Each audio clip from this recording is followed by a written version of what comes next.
ये हमारे पास कुछ डेटा दिया गया है, इसको हमने डेटा एंट्री फॉर्म में कन्वर्ट करना है, तो कैसे करते हैं आइए सीखते हैं। सबसे पहले हम यहाँ घर से लेके जाएंगे, कंट्रोल टी करेंगे, टेबल फॉर्म में कन्वर्ट हो जाएगा। यहाँ ऊपर से हम इसको ब्रांडेड रोज को चेक हटा देंगे इसका, और ये हमारे पास डेटा इस तरह से आ जाएगा।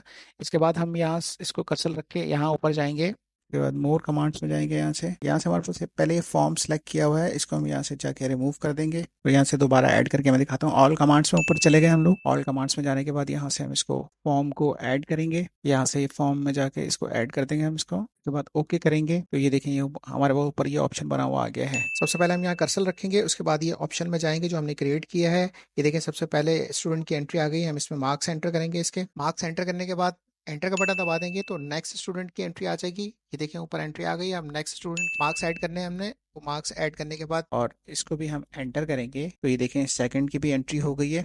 अब थर्ड स्टूडेंट का नाम आ गया है, इसको भी हम एंटर करेंगे यहाँ पे जाके। तो जैसे ही हम इसके मार्क्स एंटर करके एंटर का बटन दबाते हैं तो ये देखें हमारे पास तीनों स्टूडेंट्स की एंट्री आ गई है। तो इस तरह हम डेटा एंट्री फॉर्म क्रिएट कर सकते हैं। वीडियो पसंद आई तो लाइक कर दीजिएगा और चैनल को सब्सक्राइब कर दीजिएगा।